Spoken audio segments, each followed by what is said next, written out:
అంటే ఆ మధ్య కూడా ఈ కాస్టింగ్ కౌచ్ ఇష్యూ ఒకటి బాగా జరిగింది కదా ఇండస్ట్రీలో. అండ్ మీ టూ అనే మూమెంట్ ఒకటి, సో దాదాపు ఇండియా అంతా వచ్చింది. సో మీరు అంటే ఉమెన్ ఎక్కువ ఫేస్ చేస్తున్నారు ఇండస్ట్రీలో అన్నది బాగా అంటే ఇట్స్ లైక్ విమెన్ ఎక్కువ ఫేస్ చేస్తున్నారు అంటే women are the beautiful beings on this world. So you know వాళ్ళని ఎవరన్నా కానీ you know if there is a good looking lady people you know do that. So మనని ఎలా ప్రొటెక్ట్ చేసుకుంటున్నాము అన్నది very very important. So if you are trying to come and you know say something to me, you need to tell that person you stay in your limits and you better not cross your line. So ఈ ధైర్యం every విమెన్లో ఉండాలి, భయపడకూడదు ఎప్పుడు. So లేదు మనకి వాళ్ళు ఇలా అడిగితే మనం ఒప్పుకోకపోతే మన క్యారెక్టర్ రాదేమో అనుకొని ఫియర్లో ఉంటే it's not right. So you know you cannot do that. So ఆ ధైర్యం ఒక ఇండివిజువల్లో ఉండాలి అది. So you know you have to face that and you know get bold in life. అంటే కెరీర్ గురించి భయపడతారు. ఎందుకంటే కొంతమంది ఎలాంటి ప్లేసెస్ నుంచి వస్తారు అంటే ఇది కాకపోతే వాళ్ళకి వేరే లైఫ్ లేదు అన్న అంబిషన్తో వస్తారు. సో యునో వాళ్ళని I don't know. I mean, I have not actually met anybody who's... And I did meet a few people who faced really bad situations వాళ్ళ లైఫ్లో. కానీ అది ఆ మూమెంట్లో వాళ్ళు ఏమి చేయలేని పరిస్థితుల్లో they faced ఏదైనా ఫోర్స్కి లొంగిపోతారు. సో ఇదేంటంటే ఇంకోటి ఏంటంటే మనకి ఇంకేమీ లేదు అవకాశం, మనం ఇదే చెయ్యాలి అనుకునే వాళ్ళకి ఎప్పుడు ఆ ప్రెషర్కి లొంగిపోతారనమాట. లేదు యునో నేను ప్రెషర్కి లొంగకూడదు, నేను ఏదైనా చేసుకోగలను లైఫ్లో అన్న ధైర్యం ఉంటే మనం ఎప్పుడు ప్రెషర్కి లొంగం. Yes, correct. అది విమెన్ అలవాటు చేసుకోవాలి. మరి సినిమా ఇండస్ట్రీ చాలా కష్టం అండి ఇది. నేను ఇప్పుడు చాలా ఇప్పుడు మాటల్లో చెప్పడం కంటే ఆ మూమెంట్లో ఎవరైతే ఉన్నారో they would have faced hell you know when they went through all these things. So వాళ్ళ గురించి అసలు నేను మాట్లాడలేను. And I cannot even talk about people who actually exploited them also, because ఏం చెప్తాం వాళ్ళకి, వాళ్ళ గురించి ఎవరు మాట్లాడతారు. సో ఓన్లీ థింగ్ ఇస్ మనం ధైర్యంగా we have to be able to tell them that మాతో వర్కౌట్ అవుదని చెప్పి అంతే. కానీ బట్ వైసీ వెర్సా అన్నది కూడా ఉంటుంది కదండి. ఇప్పుడు వీళ్ళ వల్నరబిలిటీ, వీళ్ళ తాలూకా నిస్సహాయ స్థితితో లేకపోతే వీళ్ళ అవసరమో అదే వాళ్ళని కొంచెం ముందుకి ఈ విషయాల్లో నడిపించే అవకాశం ఎక్కువ ఉంది కదా. వాళ్ళ అవసరాలు మనిషిని వెంట పెడతాయి కదా. అవునండి. ఇప్పుడు ఎలా ఉంటుందంటే ఇప్పుడు మనం ఒక షాప్కి వెళ్ళామని అనుకోండి, మనకి ఏదో అక్కడ వస్తువు అవసరం, వాడికి డబ్బులు అవసరం. సో ఇంకా ఇప్పుడు మనం అందులోనే కొనాలా లేకపోతే మనం ఎన్ని డబ్బులు పెట్టి కొనాలి అన్నది మన డెసిషన్, కొనాలా అసలు అన్నది మన డెసిషన్ ఉంటుంది. సో కొంతమంది క్యారెక్టర్ చాలా మంచి అద్భుతమైన గొప్ప క్యారెక్టర్స్ ఉంటాయి, కొంతమందికి ఉండవు. దాన్ని వాళ్ళని మనం ఐడెంటిఫై చేసుకొని మన జీవితం మనం నడిపించుకోవాలంతే. ఎగ్జాక్ట్లీ. ఇలాంటి సిచ్యువేషన్స్ ఉన్నప్పుడు ఈ మీటూ మూమెంట్ కానీ లేకపోతే వీటికి అందుకే అవి డ్రాప్ అయ్యాయండి. ఎందుకంటే ఇది విన్ విన్ సిచ్యువేషన్ లాగా అయిపోయింది. అవును. సో నీకు కావాల్సింది నేను ఇస్తాను, నాకు కావాల్సింది. మీటూ అయినప్పుడు నా దగ్గరికి ఎవరు వచ్చి ఒకసారి, అమ్మో మీ లేడీస్తో మాట్లాడితే భయం వేస్తుంది, మీరే మాట్లాడితే ఎక్కడికో ఇలా చేశారు నన్ను, అలా చేశారు నన్ను అనేస్తున్నారు అని. సో ఆ సిచ్యువేషన్లో I don't know how to react to it because I've never faced something like that. So I'm like, why are you even telling me? I mean, you are guilty. You are probably telling this. So, don't even come to me with something like this అని అనిపించింది నాకు. అంటే ఇప్పుడు ఎవరు cover up చేసుకునే అవసరం లేదండి ఎవరికన్నా కానీ. కవరప్ చేసుకుంటున్నారు అంటే you know what you are. Yes, exactly. అంటే మనం దాన్ని ఊరికే కవర్ చేసుకునే పరిస్థితి రాకూడదు. ఎప్పుడు వచ్చిందంటే యూఆర్ సమ్వేర్ యూఆర్ ఈల్డింగ్ అని అర్థం, అంతే కదా. సో అవన్నీ ఈ మూమెంట్స్ లేడీస్కి ఎప్పటి నుంచో ఫిల్మ్ ఇండస్ట్రీలో కొన్నిసార్లు ఏమైందంటే they always say it was అంటే ఇప్పుడు మీకు నచ్చి నాకు నచ్చి అన్నది ఒకటి తీసుకొచ్చారు వాళ్ళు. లేదు అప్పుడు అగ్రీ చేసింది, లేకపోతే అగ్రీ చేశారు, ఇప్పుడు నేను ఎక్స్‌ప్లాయిట్ చేశాను అంటున్నారు అన్నది. సో దాన్ని ఎవరు అది కరెక్ట్ జస్టిఫై చేయలేరు కదా. చేయలేరు ఎవరు. ఇప్పుడు ఆ మూమెంట్ లో ఎవరు ఉండరు కదా, సాక్షులు ఉండరు కదా. దాన్ని వాళ్ళు ఏం మాట్లాడుకున్నారు ఇద్దరు. సో ఇప్పుడు నచ్చి అన్నది ఒక పక్కన పెడితే, ఆ నచ్చడం ఫోర్స్ చేసింది అన్నది దాన్ని ఎలా చెప్పగలరు ఎవరన్నా కానీ. వీళ్ళు కరెక్టా చెప్పలేము, ఇటు మీ తరఫు నుంచి వైపు నుంచి వాళ్ళు కరెక్టా అని వాళ్ళు అంటారు, లేదు నేను కరెక్టే, నన్ను నచ్చానని చెప్పారు అంటారు.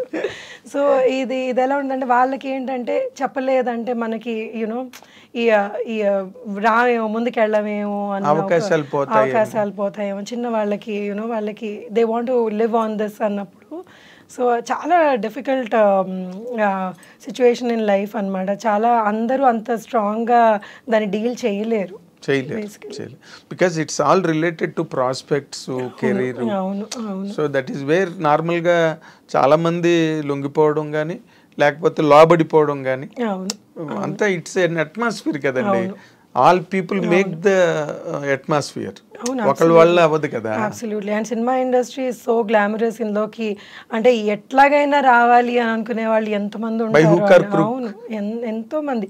అంటే ఈ సినిమా ఇండస్ట్రీ ఇలాంటిది అని మాట్లాడుకుంటారు, కానీ ఆ సినిమా ఇండస్ట్రీలోకి రావాలి. So that is the the glamour of the industry. Exactly. అలాంటి గ్లామర్ ఇండస్ట్రీలో మీరు మామూలుగా నార్మల్ క్యారెక్టర్లు చేసుకుని ఒక పక్కన ఫ్యామిలీ, పిల్లలు, సంసారం, మళ్ళీ యువతల సినిమాలు, మీ ఎలా ఈ బ్యాలెన్స్ ఎట్లా మెయింటైన్ చేస్తున్నారు? అంటే ఇది చిన్నప్పటి నుంచి నేను చెప్పాను కదా, నాన్నగారు పోయినప్పటి నుంచి ఇట్స్ లైక్ అంటే అది వచ్చేసినట్టుంది. ఇలా లైఫ్ ఇలా మనం లీడ్ చేయాలి. ఏది ఇప్పుడు ఒక చిన్న వాళ్ళకి ఫాదర్ పోవడం, చదువుకుంటున్న వాళ్ళకి అంటే ఆడుకుంటూ పాడుకుంటూ ఇంటికి వచ్చి అరే ఇలా అయిపోయింది అన్న పెద్ద దెబ్బ కంటే ఇంకేం ఉంటుంది చెప్పండి అసలు. సో ఆ టైంలోనే వీ కుడ్ ఫేస్ దాట్. ఇంకేది వచ్చినా కానీ జస్ట్ అంతకన్నా పెద్దది కాదు కదా, పెద్దది ఏముంటుంది. లూజింగ్ ది పేరెంట్ కన్నా ఫాదర్ మీరు అన్నట్టుగా అంత చిన్న వయసులో ఆడుతూ పాడుతూ తిరిగే వయసులో ఏమీ తెలియదు, ఇంటికి వచ్చేటప్పటికి హి ఇస్ నాట్ దేర్ అంటే you can't even digest that fact. చాలా shock. And then we were very close. So my father was very close to us and మమ్మల్ని అమ్మ అమ్మ అని పిలిచి నాకు ఫాదర్కి ఎక్కువ క్లోజ్. సో హీ వాజ్ అంటే లేరు అనేటప్పటికి మాకు చాలా టైం పట్టింది. అసలు ఏంటి ఈజ్ నాట్ దేరా, వస్తారా మళ్ళీ అన్నట్టు. అంటే it was like very traumatic situation. So ఇంకా అంత ఫేస్ చేసి దాన్నే అంత స్ట్రాంగ్గా మేము హ్యాండిల్ చేసి today we are in this stage అంటే ఐఎమ్ నాట్ సూపర్ స్టారో లేకపోతే నేను పెద్ద పెద్ద వాళ్ళతో కంపేర్ చేసుకున్నాను కానీ, but I'm very happy with how my career has panned out. So నాకు చాలా నాకు వచ్చిన సినిమాలు కానివ్వండి, Anand has given me life. So నేను చేసుకున్న సినిమాలు కానీ I'm very very happy. So నాకేవి మీకంటూ ఒక స్పెషల్ ఐడెంటిటీ వచ్చిందండి. అవును, ఎలాంటి క్యారెక్టర్లు అయితే సత్యకృష్ణ గారిని పెట్టుకోవచ్చు, అవును, ఎలాంటివి రాసుకోవచ్చు లేకపోతే అన్నది ఒక మీకు ఒక మార్క్ సెట్ అయింది. అంటే మీరు ఎన్ని సినిమాలు చేస్తున్నారు, ఏడాదికి అవన్నీ పక్కన పెట్టండి, కానీ చేసిన మట్టుకు యూఆర్ కంఫర్టబుల్ అని. అంటే మీరు బాగా బిజీగా ఉన్నట్టేనండి ఇప్పుడు? ఈ మధ్య కొంచెం మళ్ళీ బాగా బిజీగా ఉన్నానండి. అంటే కరోనా టైం తర్వాత యాక్చువల్లీ ఐ థింక్ అందరూ బిజీ అయ్యారు actually. So last year was lull, కానీ బట్ అంటే లాస్ట్ ఇయర్ వాజ్ గుడ్. ఆ ముందు సంవత్సరం వాజ్ కరోనా తర్వాత చాలా విపరీతంగా కంటెంట్ వచ్చేసి కొంచెం డల్ అయింది. బట్ లాస్ట్ ఇయర్, ఈ ఇయర్ కొంచెం మంచి సబ్జెక్ట్స్ వచ్చినాయి. So yeah, I enjoy doing what ever characters I did. Okay. అంటే నార్మల్గా మీరు మధ్యలోని మెంటల్ కృష్ణ అనే సినిమా చేశారు పోసాని కృష్ణమురళి. అదేంటి అసలు ఆ సినిమా ఎలా జరిగింది, ఎలా చేశారు మీరు? అంటే ఇలాగే ఒక యాజ్ అన్ ఆర్టిస్ట్ నన్ను అడిగారు, నేను అనుకోవడం బట్టి వాళ్ళు క్యారెక్టర్కి అడిగినట్టున్నారు నన్ను. సో దాని తర్వాత లేదు లీడ్ చేస్తే బాగుంటుంది అని లీడ్ స్టోరీ చెప్పారు నాకు. స్టోరీ చెప్తే నేను ఇంకా I just travelled with the story. Exactly. అంటే మీకు దానివల్ల ఏమైనా మీకు ప్లస్ అయిందండి కెరీర్కి? నాకు కెరియర్కి ప్లస్ అయిందో లేదో యాక్చువల్లీ అంటే అప్పట్లో ఏమైంది అంటే వాట్ హ్యాపెన్ వాజ్ ఒక్కసారి హీరోయిన్ క్యారెక్టర్ చేసిన తర్వాత చాలామంది ఏమనుకున్నారంటే లేదు ఇంకా క్యారెక్టర్స్ చేయదు హీరోయినే చేస్తుంది అండ్ మధ్యలో నేను కూడా ఎప్పుడో ఒక స్టేట్మెంట్ అయితే ఇచ్చాను I want to do you know big roles and కొంచెం లీడ్ రోల్స్ లాగా చెయ్యాలి అని అనుకుంటున్నాను అని కూడా నేను కూడా స్టేట్మెంట్ ఇచ్చాను. సో దానివల్ల ఏమైందంటే క్యారెక్టర్స్ చాలా తగ్గిపోయినాయి అనమాట. People did not opt me for doing a character. నేను అది చేసిన తర్వాత క్యారెక్టర్ చేస్తానేమో I don't know what they had in their mind. So దాని తర్వాత కొంచెం there was a phase where I didn't work much. తర్వాత మళ్ళీ స్లోగా మొదలైంది. Okay. So started doing characters and కొన్ని సినిమాల్లో చాలా ఇంపార్టెంట్ క్యారెక్టర్స్ కూడా వచ్చినాయి నాకు. ఓకే. ఇప్పుడు చేస్తున్నారండి ఇప్పుడు అప్పుడులో కూడా వచ్చినాయి కొన్ని. అంటే అన్నిసార్లు అన్ని సినిమాలు నడవు కదండి. మంచి క్యారెక్టర్ చేసిన సినిమా సూపర్ హిట్ అయితే చాలా బాగుంటుంది కానీ కొన్నిసార్లు యూనో మనం అంత కష్టపడి చేసినా కానీ కొన్ని అన్ని ప్లస్ కావు కదా.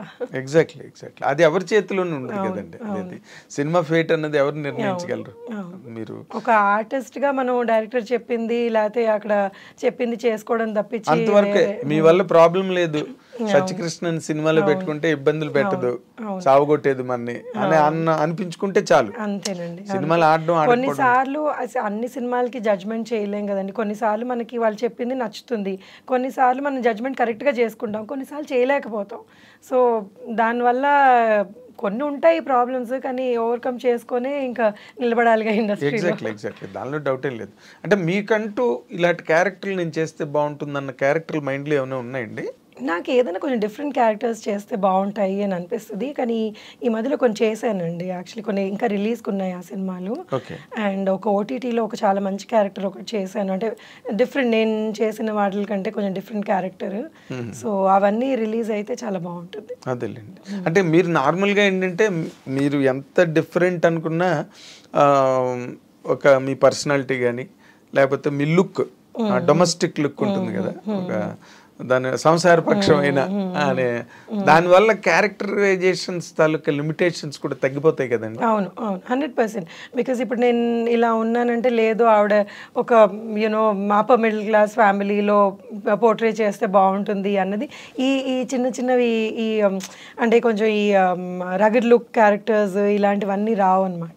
సో వాళ్ళు they don't approach me for something like that but I like doing something like that. ఇప్పుడు దసరా సినిమా లాంటి సినిమా ఉందనుకోండి, ఆ రగ్గడ్ లొకేషన్స్, అది who will not want to do that అండి. అసలు అందరూ అలాంటి సినిమాలు చేయాలనుకుంటారు. అదే మాస్ స్లాంగ్. మీరు అలాగే హైదరాబాద్ పోరే కాబట్టి హైదరాబాద్ స్లాంగ్ చెప్పడం వచ్చినా మీకు? తెలంగాణ వరకు మేనేజ్ చేసేయగలను, మళ్ళీ శ్రీకాకుళం అవి అంటే కొంచెం ఇబ్బంది అయిపోతుంది. అదేలేండి. అంటే ఈ మధ్య ఎక్కువ మీరు గమనిస్తే కనుక తెలంగాణ డైలెక్ట్ ఎక్కువ డామినేట్ చేస్తున్నారు, హీరోలు కూడా చెప్తున్నారు. అవును. అంటే ఒక్కొక్క లాంగ్వేజ్ లో ఇప్పుడు మన గుంటూరు కారంలో తనంత రాయలసీమ స్లాంగ్ చేయడం మహేష్ బాబు అలాగా మార్చుకుంటున్నారు. బట్ తెలంగాణ డైలెక్ట్ ఎక్కువ డామినేట్ చేస్తున్నారు. సినిమాలు హిట్ కూడా దాని మీద అవుతుంది. సో మీరు అలాంటి క్యారెక్టర్లు అంటే కొంచెం నాటు మాస్ క్యారెక్టర్లు చేయడానికి ఇష్టం? తప్పకుండా, ఎందుకు ఇష్టపడను. అదే అంటే మీరు అది రావట్లేదు బయటికి మీ వైపు నుంచి. అంటే నార్మల్ గా మిమ్మల్ని చూడగానే కొంతమందిని చూడగానే ఒక ఫిక్స్డ్ లుక్ ఉంటుంది.